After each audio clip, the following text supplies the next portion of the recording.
What I'm about to tell you is the worst night of my career and the longest 24 hours of my life. I'm Detective Alex Rivera, 20 years on the job, the guy who tells rookies not to chase ghosts. Last Tuesday, I followed a shimmering ribbon of blood along rain-slick asphalt, under a chain-link fence, past a basketball court, and straight to the front steps of my son's school. It started at 6:12 p.m., right when the sky over East Halden turned the color of a bruise. A silent alarm tripped at Henson Drugs, a family pharmacy 2 blocks from the river. I was 5 minutes away, finishing cold coffee and paperwork nobody reads twice. Dispatch said 2 suspects, all black clothing, 1 armed, 1 carrying a canvas duffel. In and out in 90 seconds.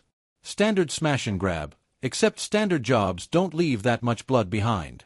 The front door's tempered glass was spider-webbed, a display of diabetic strips glittering across the tile like confetti after a sad parade. Mr. Henson, the owner, sat behind the counter clutching his forearm with a towel that used to be white. "I'm fine, detective," he said, lying so badly it almost counted as a confession. "One of them cut himself breaking the case. Left hand. Bad." He pointed with his chin at a shattered Narcan cabinet and the empty space where the Schedule II lockbox had been a minute earlier. My partner, Torres, did his calm voice thing. "You said 2.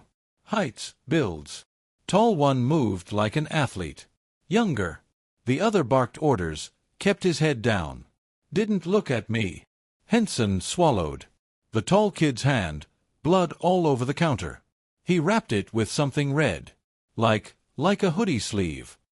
I felt a small, stupid stutter in my chest. Red hoodie. My kid, Leo, has a red hoodie he treats like armor.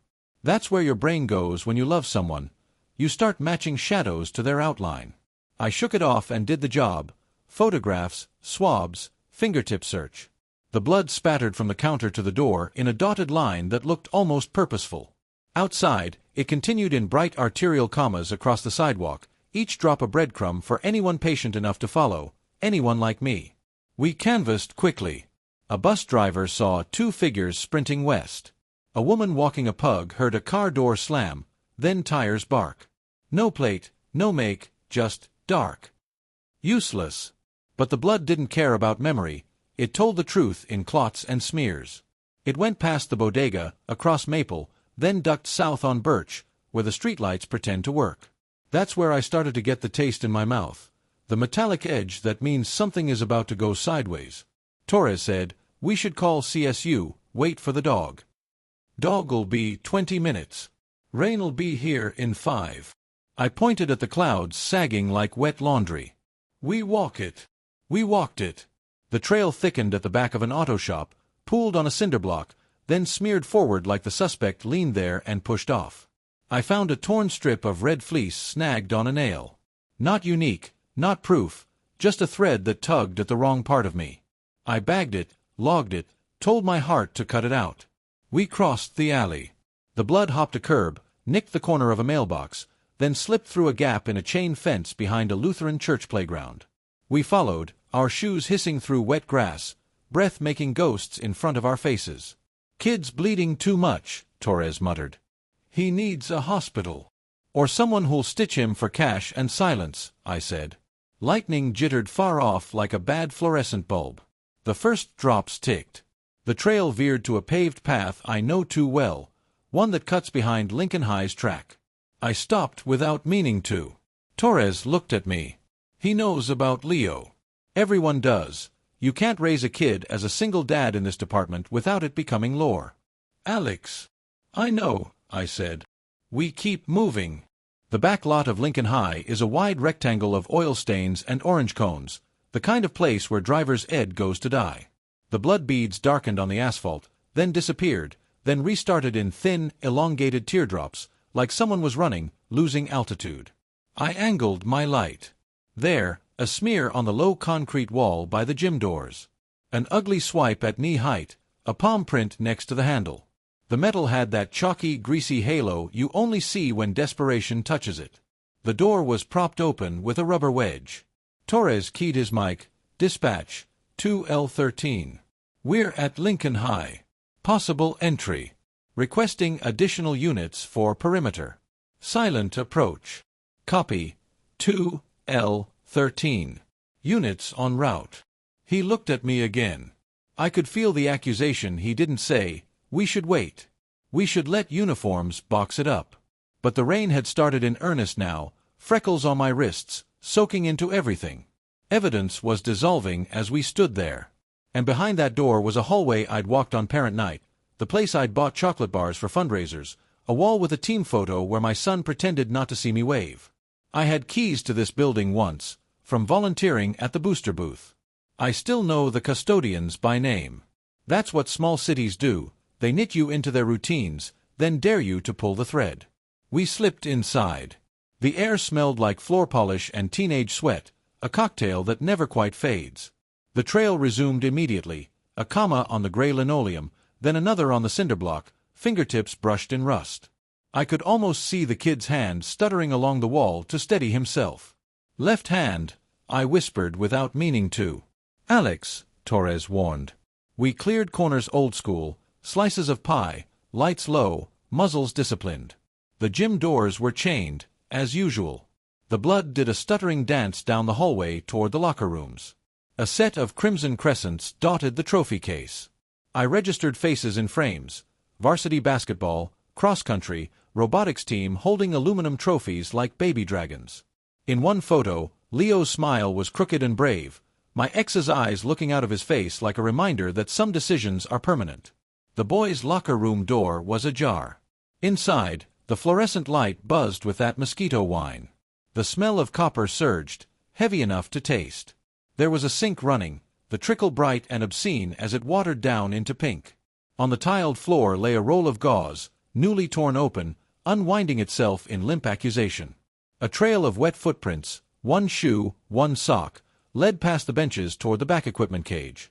Torres flattened to the opposite wall, nodding once. I moved in low. "Police." My voice sounded too loud. "Hands where I can see them." Silence. Then a clatter and a muffled curse. "Male. Young, but not tiny." A shadow flinched behind the cage mesh. I saw a brown eye, wide and white. I saw a shock of dark hair, a cheekbone, a jaw still baby-soft under new stubble. I saw a hand wrapped in red, soaked through to black. "Don't shoot," the voice said, cracked with pain and something like panic. "Please don't shoot." "We don't want to shoot you, kid," Torres said, low and even. "Come out slow. Hands up." "I can't," the kid said. "He told me to stay. He said he'd be back with a car." "Who?" I asked. The kid hesitated so long I wondered if the pain had tugged him under. When he spoke again, the words came out like a confession in church. "Coach." The kid hesitated so long I wondered if the pain had tugged him under. When he spoke again, the words came out like a confession in church. "Coach." I felt the world tilt. The gym echoed with 100 games in my memory, a whistle, a voice barking hustle. Coach Parrish had taught Leo how to set a screen without getting whistled, how to look a man in the eye and tell the truth about a bad pass. Coach who'd written, proud of this one, on Leo's mid-season evaluation after months of my kid drowning in his own doubt. My mouth went dry. There are bad men with jobs that make them look good. I've arrested them, I know better. But hearing it and believing it are not the same thing. "Coach Parrish," I said, careful to make it a question, careful not to pour my history into the syllables. "A beat." "He said he'd fix it," the kid whispered. "He said it was just a favor, that nobody would get hurt." "I didn't know," his breath hitched. "I didn't know there'd be a gun." Torres' gaze ticked to mine. "Not now." We needed a tourniquet, a call to EMS, statements logged, names separated. We needed to stop the bleeding literally and later, legally. But the part of my brain that lives far away from regulations had already leapt down a corridor of implications, counting doors. If Parrish had used the locker room as a bolt hole, he'd used the back exit before, the one that opens onto the faculty lot. He'd also know where the security camera's blind spot. And he'd know the quickest route from here to the science wing, a wing that, at this hour, held exactly one evening activity: STEM tutoring. Leo tutors there on Tuesdays. Lightning cracked close enough to shake dust from the vent. Somewhere in the building, a door slammed. The kid inside the cage jerked like a puppet. "He's back," he whispered, and I felt the old training peel itself off my bones and stand up straight. I followed a blood trail on a rainy evening, and it brought me to the one building in town I thought I understood. I had no idea that in the next hour I'd stop being just Detective Rivera and become something uglier, sharper, and, if I was lucky, useful. Because when the line of blood points to your son's school, you don't wait for backup. You move. Torres' hand tightened on my forearm. Slow down. Take the kid, I said. Tourniquet high and tight. Get EMS to the west lot, not the front. Cameras are dead in the back corridor. You're not going alone. Then keep up. He shot me a look that said this was a bad idea, and then he did the thing good partners do. He made the bad idea survivable. He slipped his belt through the roll of gauze for leverage and cinched it around the kid's upper arm. The boy hissed and bit down on a mouthguard so old the teeth marks looked fossilized. I crouched by the mesh. What's your name? The eye in the shadow blinked. Marcel. How old, Marcel? 17. Left hand's cut. I angled my light. Filleted across the palm, deep enough to compromise grip, not deep enough to be merciful. You're going to a hospital. Don't be a hero. I wasn't, he said. I was stupid. Who's with Parrish? I don't know his real name. We call him Z. Tall. Wears his hood up even indoors. His gaze flicked toward the far bench. He left the bag. The canvas duffel was tucked beneath a bench alongside a pile of towel bundles and a battered ball rack. I unzipped the duffel with gloved fingers and felt my jaw lock. 30 counts of oxycodone in pharmacy sleeves, fentanyl patches, Adderall bottles rubber-banded in 6s. No street man cut this order. Someone built it from a pick list. Henson's lockbox inventory, vacuumed and sorted. Torres keyed up. Dispatch, we have one juvenile male with severe laceration, conscious and breathing. Requesting EMS route to Lincoln West Lot. Start us 2 more units for interior sweep. Possible armed suspect still on site. Copy. 2L13. Units en route. I handed Torres the duffel. Evidence. Chain it. He shouldered it and nodded at the back hall. Faculty exit. Science wing, I said. It wasn't a guess. If you know a building skeleton, you can feel where the blood will travel. The faculty door in back pops to a vestibule that branches to a stairwell and a service corridor. The service corridor leads to the science wing side entrance, the one with a reader that beeps green for staff fobs. And Coach Parrish has a fob. Marcel, I said, raising my voice just enough for the mesh to catch it. Stay put. You move, you leak. You leak, you die. We're coming back. He didn't promise, which meant he might actually listen. We pushed out of the locker room and into the school's hollow, night-noisy quiet, the hum of compressors, the ticking of settling pipes, a lone sneaker squeaking as if memory were replaying practice. My phone vibrated. A text from the after-school coordinator, time-stamped 5 minutes ago. Leo signed out of STEM early, said he had to meet Coach about game film. My lungs forgot how to do their job for a half-second. I tried calling Leo. It went to voicemail. It's Dad. Stay where you are. If you're with Parrish, tell him I know. Don't argue, do not run. I'm coming. Torres peeled his eyes at me. We log that for IA later. Later, I said. We hit the vestibule at a jog, lights down, muzzles low. Rain spat through the propped exterior door, making a constellation on the tile. A smear on the push bar at hip height.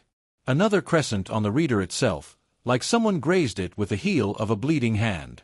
Not enough to be new. Marcel's trail, interrupted, resumed. The fob had beeped recently. I could feel the door's temper still quivering. A stairwell coughed out the scent of rubber and damp concrete. I listened. Above, a door easing shut, then the faint scrape of a man trying to be quiet. We flowed upward, feet kissing the steps on the outside edges to avoid the center squeak. Second landing, posters, a corkboard with faculty notices, bake sale Friday, mandatory concussion protocols, Booster Club thanks Coach P for another great season. I looked away like light burns. The science wing corridor is loud with glass in daylight, windows into labs where bright kids birth robots and blow up baking soda volcanoes for extra credit. At night, Those windows turn into mirrors that show you the tired cop with a bad haircut, and the shadow behind him he's praying is his partner. Torres lifted 2 fingers. Left. He took right. We advanced. Halfway down, a bathroom door stood open. On the sink, bloody paper towels stacked into a soggy sculpture. The dispenser hung torn. Someone had tried to clean up and failed. A far stall held the shape of a hoodie tossed in a hurry. Red. I snagged a corner, held it under the light. Not Leo's. Wrong brand, wrong white piping at the cuffs. My stomach unknotted a hair, then cinched back when I saw the smear on the sleeve, a crescent that matched Marcel's palm. Footprints, water ghosts on tile, curved back into the hallway. I killed my light and let my ears have their turn. Voices. 2, maybe 3. One low, authoritative. One young and jittering on adrenaline. A third, halfway between, asking a question so softly it felt like it was trying not to exist. Doesn't have to be complicated, the low voice said. Parrish. I knew the cadence, warm enough to recruit, hard enough to demand. We fix the hand, we ditch the bag, we breathe. You haven't told anyone, right? No, the jittery voice said. I didn't, Marcel's bleeding, coach. He's fine, Parrish snapped. He's a tough kid. He needs stitches, the third voice said. My blood remembered it before my mind did. Leo when he's trying to make everyone reasonable. We should call. We don't call anyone, Parrish said, a new edge in the iron. Phone away. I moved. Piece low, grip high, breath boxed into a pattern that makes the world narrower and brighter. We reached the lab door. Sliver of light under it, a thin line like a scalpel. Torres took the hinge side, I took the handle. I mouthed 3. He nodded. On 2, a shadow crossed the glass. I heard the clink of metal on ceramic and the slide of something heavy, maybe a toolbox, being nudged against the door as an improvised barricade. My pulse upshifted. Improvised barricades mean a man who plans on time. Men who plan on time get people killed because they believe they can fix physics with charisma. I went to ground, peered under the door. Shoes. Parrish in trainers with worn toes. A taller pair, Z, probably, bouncing. A third pair anchored, toes inward like their body was trying to make itself smaller. Leo's battered Vans, paint flecks on the rubber from an art project last semester. No part of me broke. It just rearranged into something harder. Coach Parrish, I said, loud enough to be the room's new gravity. It's Detective Rivera. Take your hands off whatever you're holding and step back from my son. The silence after my name was almost comical. Then, Alex, he said, like we were 2 dads in a bleacher row. We can talk about this. Through the door is the only way you keep your job, your freedom, or your pulse, I said. Open it. Slowly. Don't, Z hissed. He's bluffing. Z, I said, you're bleeding out of your friend's hand. There's a bag full of felonies on a bench downstairs and a camera over your head that couldn't catch a license plate but can catch your posture. I have 2 units setting a perimeter and a dog with your name on his vest. Pick how bad your night gets. Torres counted to 3 with his eyebrows. I nodded back. He stepped to the side, unholstered his backup and set it low, covering my line. We could kick the door and take a fight in a room full of glassware and acids, an idea so dumb it had edges. Or we could buy 30 seconds with words and hope 30 seconds would change the geometry. Leo, I said, careful to keep my voice a bridge and not a siren. You okay? A heartbeat of hesitation. Yeah, he said, and I exhaled a measure I didn't know I was holding. Dad, Coach didn't. Leo, Parrish cut in, fathering with my name like the theft it was, phones down. Nobody's in trouble. We're just going to get home. Alex, Torres murmured, back up 2 minutes out. If he's got a weapon. He's got the gun, I said, because when you spend Saturdays watching a man teach boys to pivot, you learn how he carries weight. There was a left hip heaviness to Parrish's step I'd noticed for years and never catalogued until now. The door's lock thunked. A beat. The wedge of toolbox scraped. The handle turned half an inch, then stopped. We all want the same thing, Parrish said. Safe kids. Fantastic, I said. Open the door and prove it. A phone vibrated on the other side. The sound was a small, mean miracle. If Leo had ignored me, maybe Z hadn't. Maybe somebody's mother was calling. Maybe the world beyond this hallway was still big enough to pry us open. Parrish swore under his breath. Then a new sound knifed through the room, a dry metallic snick that no cop mistakes for anything but the first half of a disaster. Slide racking. Gun coming live. I didn't remember deciding. I was already moving. The moment the slide sang, I committed. Heel to the latch, shoulder through the seam, the door's metal lip bit my forearm, and then the room exploded into motion. Torres flowed after me, low and left, muzzle tracking. Beakers chimed as air pressure slapped the glass. "Police, don't move!" I barked, already cataloging shapes. Parrish was 3 paces back, left hip cocked, gun low near his thigh, the classic "I'm not pointing at, no I have it." Z stood near the eyewash station, hoodie shadowing a face too young to have that much confidence. His gaze flicked from me to the window like he'd already measured it and chosen which pane he'd use to leave. Leo was against a lab bench, palms up, eyes huge, so still you could mistake him for a poster. "Gun on the floor, coach," I said. "Do not think, just do." Parrish's mouth did a familiar thing, a half-smile he used to calm a kid who'd airballed. "Alex," he said, breath steady, "this got complicated." "I can." "Floor." His eyes slid to Leo, then back to me. The barrel twitched. Torres' front sight aligned with that twitch like gravity. I saw the algebra in Parrish's head, weapon versus proximity versus my tolerance for holes in things I love. He set the gun on the tile with 2 fingers and nudged it toward the drain with his shoe. Good. He was still a man who wanted to win a conversation more than a gunfight. "Z," Torres said, voice smooth as a cruise control, "hands where I can see them." Z did half of that. One hand went up. The other hovered at his waist like it had secrets. "You boys are loud," he said, young and cocky, but the edges frayed when he took in the badges. "We done here." "Not even started," I said.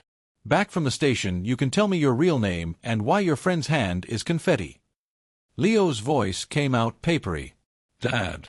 "I see you," I said without taking my eyes off Parrish. "You did right. Keep breathing." Parrish put his shoulders back like a PE teacher reading a disappointing essay. "You're misreading everything," he said. "I brought Leo here to get him home. He texted me from tutoring. Said he saw Marcel run. Said, 'Phone's on the table,' I said. 'Right now.'" Parrish moved slow and compliant, sliding his phone to the lab bench. Leo did the same, hands shaking. Z didn't. He kept that one hand glued to his waist. "2 hands," Torres said, weight shifting. "Don't make me ask again." Z flicked his hoodie back just enough for me to see the sweat scribed along his hairline. He swallowed, jaw working. For a second, I thought he'd test us.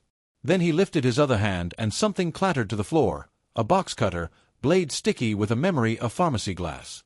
The smell of copper got stronger. Far corner, prep room door cracked an inch, fresh drips pointed like punctuation. "On your knees," I said. Parrish hesitated just long enough to let the arrogance show, then sank. Z followed, making the universal "I'm only doing this because you're watching" face. Leo slid along the bench toward me, breath hitching. I didn't look at him. Fathers who look at their kids in rooms with guns tend to miss other important scenery. Torres edged in, kicked the gun further out, cuffed Parrish first because men with good wrists and good reputations are the ones who try the fastest pivots. I covered Z, who suddenly looked very young without his hands. His left sleeve was dark and hard with dried blood, Marcel's. He'd wrapped him, then worked with the same hand, grinding other people's pain into the fabric like a badge. 2L13, Torres said into his mic. 1 in custody, 1 detained. Scene contained. Request EMS priority to Science Wing. Advise units to hold perimeter. Possible third suspect unaccounted for previously is present. Advise we have a juvenile witness. Static crackled. The radio spit our names back at us with the desiccated impatience of a dispatcher who has too many moving pieces and not enough officers to grab them. I scanned the prep room wedge. A stool blocked the door. Behind it, shadows, shelves, the slither of a chemical drip. "Torres," I said, tilting my chin. He nodded and holstered long enough to grab the stool and drag it back. I nudged the door with my foot. The smell hit first, bleach and something sweet, a lab sugar, maybe corn syrup knocked from a project kit. On the stainless counter, a med kit lay splayed open, contents raided, butterfly closures, gauze, nitrile gloves torn by teeth. Next to it sat an object that did not belong in any school prep room, a shrink-wrapped block of pills rubber-banded into a brick with a pharmacy label still half attached. Henson Drugs, lot number matching the sleeves downstairs. Somebody brought the bag up here to triage Marcel and triage their risk. "Coach," I said, voice gone thin. "Did you stash stolen narcotics in a public school lab while you coached my son to box out?" Parrish lifted his chin like a man who decided choosing the hill he'd die on was a form of leadership. "I was going to turn it in," he said, and even Z looked at him like that was a line too far. "You told Marcel to hit the pharmacy?" I pressed. "I told a kid who needed rent money more than another lecture that he had options. I told him I knew someone who could help fix mistakes." "What did you owe, Coach?" Torres asked quietly. "Gambling. Booster fund gone sideways." "Who squeezed you?" "That knocked something loose." Parrish's eyes went flinty. "You think you know this town? You see the games and the parades. You don't see the men who loan cash to keep a gym open, then count kids as interest." Names flickered in my head, the quiet donors who never wanted their names on bricks. I filed it. "Not now." "Who is Z?" I asked. Z laughed without humor. "I'm a tutor," he said. "I tutor physics." "Try again." "Zion," Leo said suddenly, voice cracking. "His name is Zion. He used to run track. He graduated last year." He looked at me like betrayal had a shape and he was cataloging it for homework. "Dad," Coach said. "Enough," Parrish snapped, the command voice back. He turned it on me. "Alex, call this off. You walk us out the side door, we pretend this didn't happen, and I can fix." Somewhere down the hall, a door banged. Boots. Radios. Backup had arrived. Relief and dread married in my chest. More cops meant more safety, and more ways for an idiot with a box cutter and a hero complex to get dead. I holstered deep, raised my free hand to welcome uniforms without twitching Z into a panic. "Hands stay visible," I warned. 2 uniforms slid into the doorway, eyes wide, guns low, Grant and Patel, good kids, good shots. They flowed past me like we'd practiced, and for a moment the choreography felt clean, like training had dignity. We started to breathe. That's when Z bolted. He didn't go for the window. He went under the lab bench, on his chest like an alligator, toes pushing him across tiles slick with the water Leo's bottle had spilled. He slithered toward the emergency exit at the back of the prep room. The one with the broken alarm contact maintenance had been waiting on a part for since October. I lunged, my palm skidding across the bench edge, Torres pivoting to cover, Grant reaching for a handful of hoodie and getting fabric instead of meat. Z hit the bar, the dead alarm coughed and died, and cold night cut through the room like a blade. I went after him. "Rivera!" Torres snapped. "Perimeter!" But Z was already a shadow knifing down the service ramp, shoes slapping metal, blood from Marcel's sleeve marking his flight in greasy commas. Rain needled my face. The back lot yawned, empty except for a janitor's cart and a maintenance van. The van's engine ticked. Someone had warmed it recently.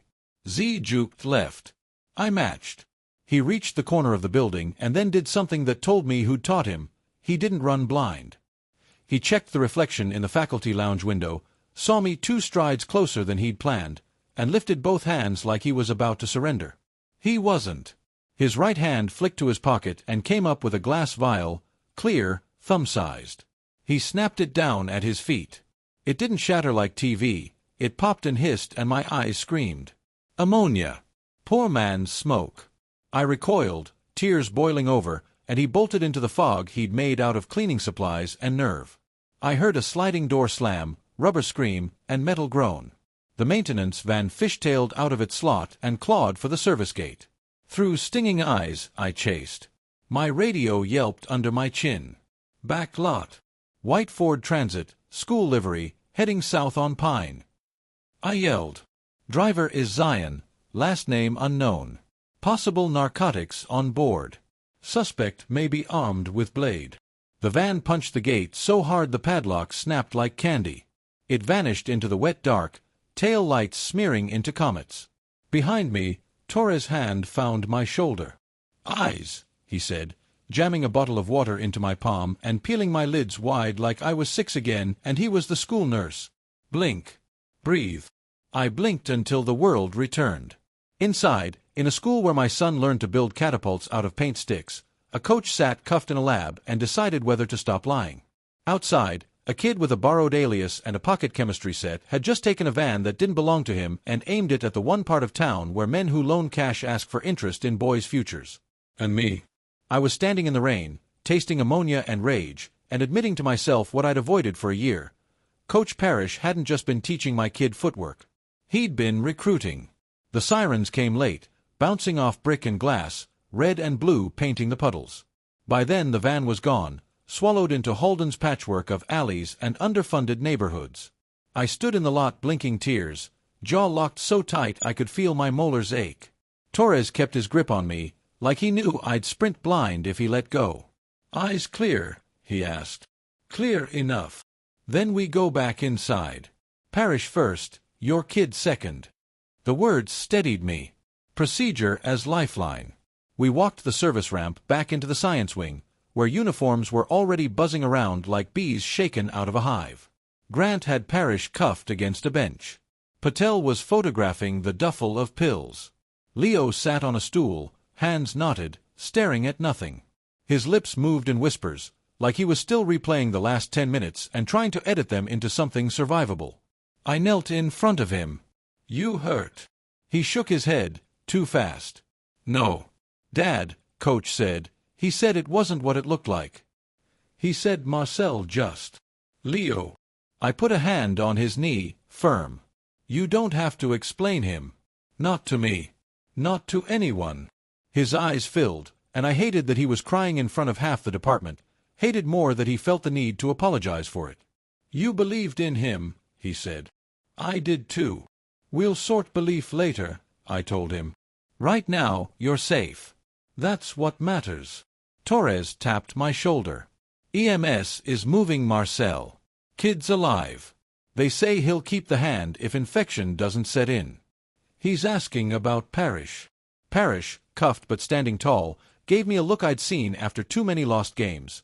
Defiant, controlled, like he'd already written the speech about why this wasn't his fault. "I told him it was part-time work," he said evenly. "I didn't say pharmacy. I didn't say blade. I didn't say anything he didn't want to hear." I stepped closer. "You told him enough to bleed out on linoleum. You ever look at his rent statements? At his mother's medical bills?" Parrish shot back. "You think your badge pays better than desperation?" Grant moved between us, nervous energy radiating. "Detective, transport's here." I backed off. "Bag him. Chain of custody tight. If he breathes on anyone, log it."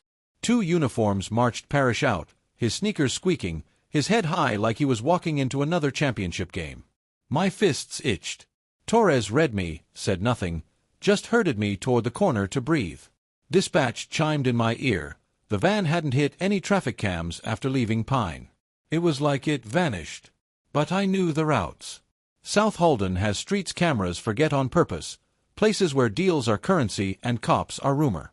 If Zion, Z, was aiming anywhere, it was there. I had Leo driven home by Patel, strict instructions not to let him out of sight. He wanted to argue. I shut it down with a look he hadn't seen since he was 5 and tried to run into traffic. My voice cracked when I told him I loved him, but I said it anyway. He didn't answer. Just nodded, swallowed, and let himself be escorted out. Torres and I regrouped in the hallway by the trophy case. The glass reflected 2 men older than they felt, shadows stretched thin. "We've got a runner with half the pharmacy in a van," Torres said. "He'll ditch it fast." "Not ditch," I muttered. "Deliver." That stash wasn't for corner sales. That was curated. Somebody ordered it. Zion was the courier. Torres rubbed his jaw. "You think Parrish is middle management?" "I think Parrish kept the kids moving and the packages hidden." And Zion? He's the proof there's a bigger hand paying for this. The night felt colder. The school smelled of bleach and copper. Somewhere down the hall, the janitor pushed a mop, pretending not to listen. I envied him. We set up an impromptu command post in the principal's office. Maps taped to the wall, radios blaring, half-eaten donuts breeding flies. The captain arrived, red-faced, already chewing me out for engaging without backup. I let him. The anger insulated me from the images trying to gnaw me from inside. Leo's wide eyes, Parrish's calm voice, the trail of blood ending at a school where children should have been safe. "Find me that van," the captain barked, stabbing a finger at Torres and me. Halden can't wake up to headlines that say, "Drug heist ends in high school siege." We hit the streets by 1 a.m. unmarked car, rain still needling. I replayed every word Zion had said, every twitch of his shoulders. Tutor, he'd called himself. Physics. A kid with brains and nowhere to aim them. He didn't plan tonight, he executed it.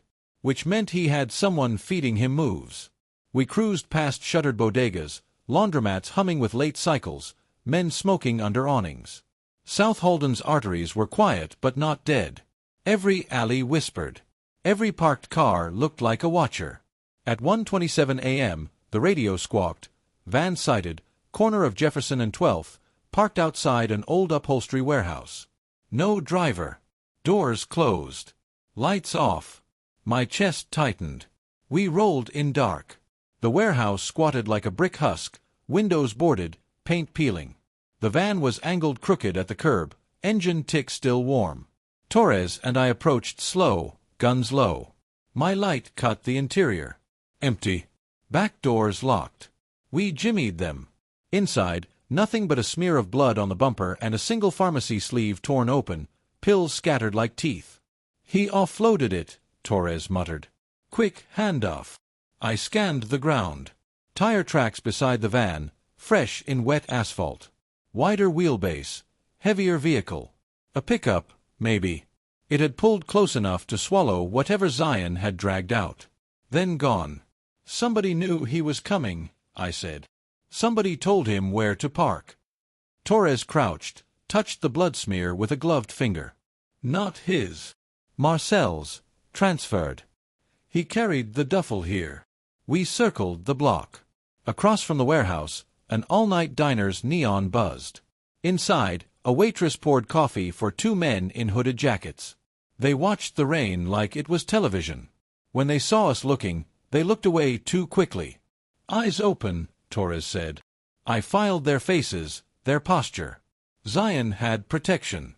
He wasn't running solo. Which meant pulling this thread would unravel something bigger than a busted coach and a desperate kid. Back in the car, I sat silent long enough for Torres to finally ask, "What's eating you?" "Leo," I said flatly. He believed Parrish. Trusted him. If Parrish is part of a pipeline, if he's been grooming kids for jobs like this, how many are already in it? How many don't bleed until it's too late? Torres didn't answer. The rain hammered the roof. Somewhere south, sirens wailed, chasing ghosts. I thought of Marcel on the locker room floor, bleeding for rent money. Of Zion vanishing into the night with an order's worth of narcotics. Of Parrish, calm in cuffs, still believing he could talk me down. And of Leo, staring at me like he didn't know if his father could protect him anymore. The blood trail had ended at my son's school. But I knew it wasn't over. It was only branching, spreading, drawing me towards something deeper than theft, something rooted in the bones of Halden itself. And if I was right, the next trail I followed wouldn't end at a school. It would end in a grave. By dawn the city smelled like wet asphalt and stale coffee. I hadn't slept, just sat at my desk staring at maps dotted with pushpins that meant nothing yet. Torres dumped a fresh folder in front of me, surveillance pulls, witness statements, EMS reports. Marcel was stable after surgery. He'd lose some function in his hand, but he'd live. When asked who gave the order, he kept repeating the same two words, Coach said. Parrish had clammed up after booking. Lawyered immediately, a defense attorney who usually handled real estate disputes. Cheap, quick, a placeholder. That told me he was expecting someone else to swoop in, someone with the real money and the real connections. Whoever Parrish worked for wouldn't let him rot without at least trying to clean up the mess. Which meant we had a window. I was halfway through a bitter coffee when my phone buzzed. Unknown number, local exchange. I answered with my last name. "Detective Rivera," a young male voice said, low and tense. "Don't hang up. It's me. Zion." Silence then. "Yeah." I motioned Torres closer, hit speaker. "You're running hot, kid." Boosted a van, moved a duffel of Schedule 2 like it was laundry. "You calling me means you either grew a conscience or lost your nerve." "I didn't know it was that deep," he said. "I thought it was just pills, easy cash." "Coach said it was a favor." "Coach said," I repeated. "Seems to be everyone's excuse." "I didn't hurt anybody." "You dropped ammonia in my face. You left a kid bleeding in a locker room. You drove a stolen van into the South Side. You don't get clean hands in this story." Torres leaned in. "Why call now?" "Because they're going to kill me," Zion whispered. "They took the bag, said I was sloppy. Said cops got too close. They're tying off loose ends. I don't know where to go." My pen scratched notes I didn't remember writing. "Where are you?" "No. If I tell you, they'll hear. Phones aren't safe. But you should know, it's not just Coach. It's bigger. They've been using schools, teams, clubs, even tutoring, to move stuff. Kids don't get stopped. Nobody checks a backpack after practice." My gut went cold. "How long?" "Years. Before me. I thought it was just side hustles. But it's organized. And they're scared now. They'll burn everything." A click sounded in the background, muffled voices. Zion hissed. "I have to go. If I make it through tonight, I'll call again." The line died. Torres swore under his breath. "He's bait." "Maybe," I said. "But he just confirmed something I've been circling since last night. The schools. Yeah. They're not just turf, they're distribution networks. Places parents trust, places no one looks twice." We fed the recording to the task force. The captain's face soured. "So what? We raid every gym locker, every after-school program? Half the city will crucify us before we find a single pill." "We don't need to raid them all," I said. "We need the hub." Finding it meant shaking Parrish. We brought him to interrogation. He sat across from me, wrists free but posture tight. His lawyer perched beside him like a nervous bird. "Zion called me," I said. "Said he's marked for cleanup." Parrish's jaw ticked. "The only betrayal." "I don't know what you're talking about." "You recruited him out of track meets. Same way you pulled Marcel from the bench. Same way you leaned on my son. That got his eyes up. Leo is clean. Don't drag him into this." "You already did," I snapped. "He was in that lab with you. He could have died because you wanted to play middleman for men who wouldn't know his name." His lawyer touched his arm. "Don't respond." Parrish leaned forward anyway. "You think I wanted this? You think I set out to wreck kids' lives? I kept the lights on in the gym. I kept boosters happy. They came to me when funding dried up. Either I found a way to pay, or the doors closed. What do you want me to say? That I sold pieces of my soul for a scoreboard?" Torres watched from the mirror, arms folded. I pressed. "Who's they?" Parrish's mouth opened, then shut. His lawyer whispered sharply. Silence thickened.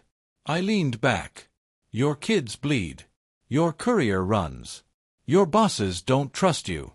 How long before they decide you're the loose end?" Parrish flinched. The lawyer called for a break. They left without a deal. We regrouped at the precinct. Torres slammed his fist against the whiteboard. "We're chasing shadows. We need a name, a face." I looked at the clock. Leo would be at school by now. I imagined him in math class, pretending to pay attention, his phone buzzing with messages about Parrish's arrest. Kids gossip faster than wiretaps. If distribution lived in those halls, they already knew the cops were sniffing.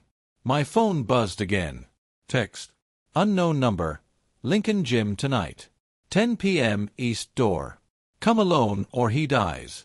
No name, no signature, just coordinates. I showed Torres. They've got Zion. It's a trap. Of course it's a trap. We can't walk in blind. I won't, I said. But if they're using the school as ground zero, we can't afford to miss it. We spent the afternoon prepping. 2 surveillance teams, drones borrowed from narcotics, plain clothes planted near the school lot. My chest felt hollow. The place I'd watched Leo shoot free throws was about to turn into a stage for whatever these people wanted me to see. At 9:55 p.m., I walked alone toward the east door, wire under my shirt, mic taped near my collarbone. The gym loomed dark, windows blank. Rain had stopped, but the pavement still gleamed. Every sound felt magnified, my footsteps, the hum of a streetlight, the whisper of my breath. The east door creaked open before I touched it. A hand shoved me inside. The smell of varnish and sweat hit me like memory. The lights were off except for a single one over the center court, a circle of pale yellow. Zion was on his knees in that circle, hands bound behind him, hoodie ripped, face swollen. A man in a tailored suit stood beside him, polished shoes gleaming against the scuffed floor. He wasn't Parrish. He was older, lean, sharp-eyed, the kind of man who never belonged in a gym but could own a dozen from his office. 2 heavies flanked him, silhouettes with guns under their jackets. "Detective Rivera," the man said smoothly. "Thank you for accepting my invitation." My fingers itched near my holster, but I kept them loose. "You have my attention." He smiled like a shark. "Good. Because now we decide whose blood ends up on this floor." The circle of light hummed above us, a lonely halo in the middle of the court. Zion knelt with his head bowed, his hoodie hanging off one shoulder, skin mottled purple where someone had used him for a lesson. The man in the suit radiated calm, the kind that comes from knowing every angle favors you. His voice carried without effort. "You've been busy, detective," he said. "Chasing children, upsetting coaches, making noise in places you don't belong." "Looks like I belonged enough to make you nervous," I answered. My throat was dry, but I forced the words steady. He smiled faintly. "Nervous? No. Irritated. There's a difference." He gestured toward Zion, who flinched at the movement. "This boy forgot his role. You can imagine how costly that is in our business." "What business?" I asked, though I already knew. "The business of balance. Communities need structure. Schools provide opportunity. We provide resources. Everybody wins. Until a boy bleeds in the wrong hallway and a detective follows the trail too far." Behind me, the door clicked shut. One of the heavies had moved to block it. My mic was still hot under my shirt, feeding every word to Torres and the surveillance teams waiting outside. But no team would bust in without my signal. One Twitch and Zion would get executed before backup cleared the wall. "You used schools," I said. "Teams, tutoring programs. Kids carrying your weight because nobody checks a backpack at practice." "Efficiency," he replied smoothly. Parrish understood that. A shame he lost his composure. He recruited kids who trusted him. My hands curled into fists. "You turned mentors into couriers. You built a pipeline out of children." The man's eyes sharpened. "Children grow into men. We give them purpose before the streets swallow them. Marcel, Zion, without us they are statistics. With us they earn." "Earn what?" "A bullet for mistakes." I nodded at Zion's split lip. The man's smile faded. "A reminder. Loyalty is not optional." Zion finally lifted his head. His eyes locked on mine, wild with fear. Don't let them." A heavy cuffed him across the jaw. He toppled sideways, groaning. My pulse hammered, but I forced my voice flat. "If you wanted him dead, he'd already be gone. You kept him alive to lure me. So what do you want, really?" The man stepped closer, his shoes whispering on the polished floor. "I want an understanding. You're a father, detective. Your boy looks up to you." He looked up to Parrish too. Imagine the confusion when his world collapses. Imagine the story the press will write. Star coach disgraced, beloved detective compromised. Unless. He let the word hang. Unless what? Unless you help restore order. Walk away from this investigation. Misplace evidence. Let Parrish take the fall as a lone operator. In return, your son stays clean. Your city avoids scandal. And you, Detective Rivera, remain the hero. It was a clean pitch, delivered with surgeon precision. He thought he was offering me salvation. He didn't realize he'd just handed me the rope to hang him. I tilted my head. That's your play. Bribe me with my kid's safety. Not a bribe, he corrected softly. A guarantee. I let the silence stretch, pretending to weigh it, while my thumb rubbed the mic taped near my collarbone. 3 quick taps, the prearranged signal. Outside, Torres would be shifting teams into position. I just had to keep them listening long enough. Zion swayed on his knees. Blood dripped from his nose onto the polished wood. The sound was tiny but sharp, each drop like a metronome counting down. Say I agree, I said slowly. How do I know you'll keep your end? The man's smile returned. Because I don't lie to policemen. I don't need to. The truth already serves me. I nodded, like I was considering. One problem. And that is... I took a step forward, close enough that the overhead light threw both our shadows long across the court. I already told my son the truth. He knows what Parrish did. He knows what you're doing. You can't make him unknow it. And if you touch him, I'll bury every single one of you so deep the worms will file complaints. The man's expression hardened for the first time. He flicked 2 fingers. One heavy pulled a pistol, pressing it against Zion's temple. My chest seized. Every nerve screamed to draw and fire. But I held steady. You shoot him, you lose your leverage. You kill him, you prove me right. Which means every uniform outside gets the green light to storm in. The man's eyes narrowed. Outside. Right on cue, the building's PA crackled. This is Holden Police. The building is surrounded. Lay down your weapons and come out with your hands raised. The heavies jerked, startled. The man cursed under his breath. He grabbed Zion by the collar and yanked him upright, gun still jammed to his head. We're leaving. He comes with us. Not happening, I said. You can't stop me. Try me. For a heartbeat, everything froze. The gym, the light, the shadows. Then chaos ripped open. The heavy at the door spun it wide, gun up. A flashbang clattered across the floor, detonated in white fire and thunder. My ears rang, vision stuttered, but I moved on instinct, diving forward, tackling Zion out of the man's grip. The pistol discharged, deafening, round sparking off the bleachers. I rolled, dragging Zion with me, covering his head with my arm. Torres' voice thundered from the entrance. Police! Drop it! Gunfire cracked, short and disciplined. The heavies went down hard. The man in the suit bolted toward the far exit, weaving through the smoke. I shoved Zion toward Torres and sprinted after him. My lungs burned, shoes sliding on polished wood. The man shoved through the fire door, alarms screaming. I chased into the night, floodlights painting the lot. He was fast, but fear made him sloppy. He cut between 2 squad cars, trying for the alley. I tackled him into the gravel, fists and knees and rage. We grappled, his suit tearing, his face scraping pavement.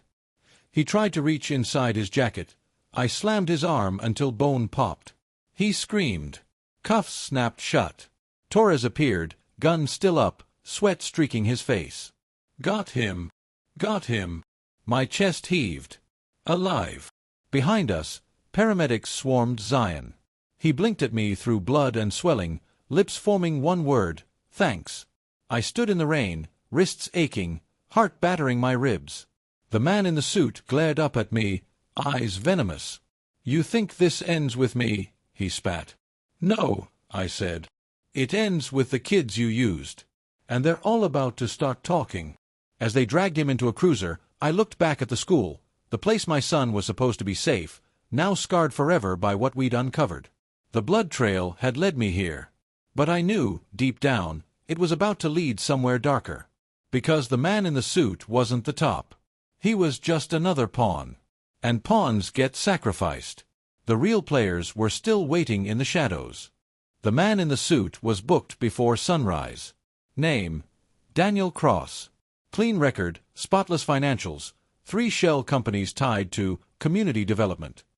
He lawyered up before his mugshot finished uploading. But his eyes in that photo, they weren't afraid. They were calculating, like a man who knows his bosses will pay his bail and scrub his fingerprints from history. I should have felt relief. We pulled a kid off the floor alive, bagged 2 gunmen, and collared the handler who thought he ran the board. But the celebration in the squad room tasted like ash. Cross wasn't the top. He was a liaison, the public face they could afford to lose.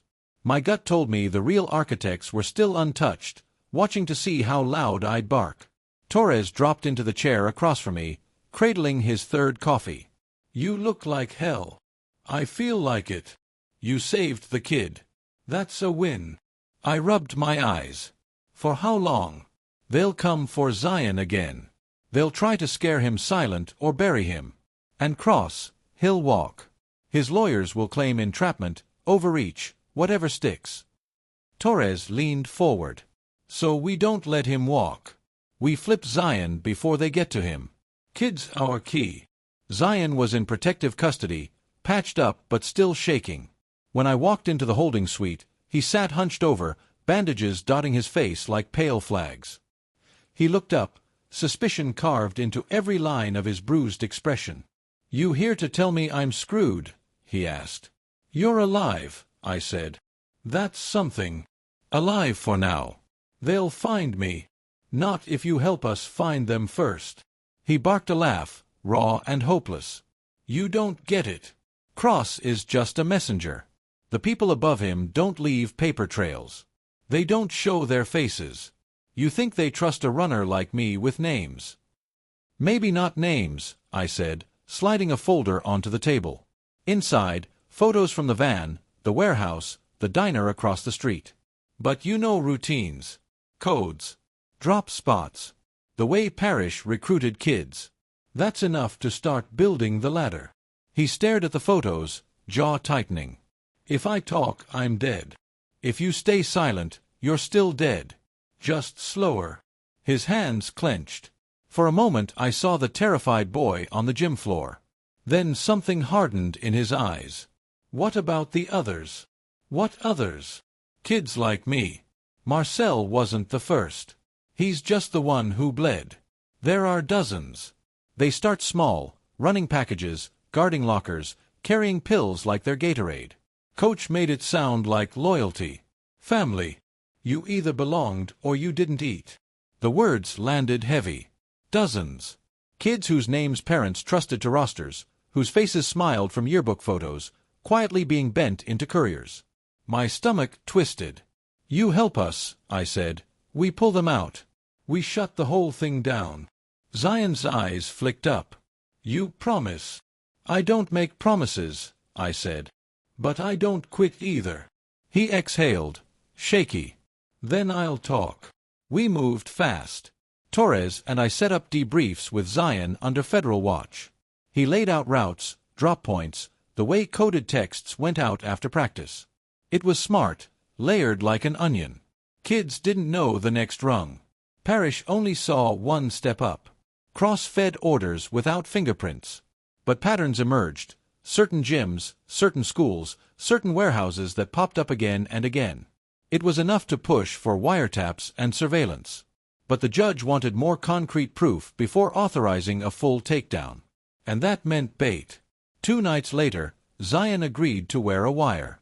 He'd prove his loyalty by showing up at a scheduled meet. I hated it, but he insisted. If I run, they'll chase me forever. If I face them, maybe I buy a future. We staged it at an abandoned rec center. Cameras in the rafters, TAC units coiled outside like springs. Torres and I listened through earpieces as Zion walked inside, his voice tight. Then Cross's replacement showed. Not flashy this time. A woman in a gray coat, hair tied back, eyes sharp as cut glass. She didn't waste words. "You failed," she told Zion. "You cost us money." "I can make it back," Zion said. "I've still got connects. Kids who'll run." Silence stretched. Then the woman spoke, low and measured. You don't understand. This isn't about one van. This is about exposure. Detective Rivera thinks he's clever. He doesn't realize he's walking into fire. My blood iced. She knew my name. Through the mic, Zion asked, "What do you mean?" The woman's shoes clicked on the concrete. "Tell Rivera this. The schools were just the beginning. We own more than his son's gym. We own his city." That was the trigger. The TAC team surged. Boots thundered, shouts echoed. The woman slipped through a side door like smoke. By the time we cleared the building, she was gone. But she'd left something behind, a single folder on the table where she'd stood. Inside were photographs, dozens of kids, all from Halden schools. Some I recognized from Leo's yearbook. Others were strangers. Each face was circled in red. I flipped to the last photo and froze. It was Leo. My son. His face crossed with a thick red X. Torres swore beside me. "They're coming for him." The folder shook in my hands. The blood trail had started with strangers. Then it bled into my son's school. Now it was coming straight for my home. And I knew, with a clarity that hollowed me out, that the next move wouldn't be police procedure. It would be personal. Because they had declared war. And they had put my boy on the list.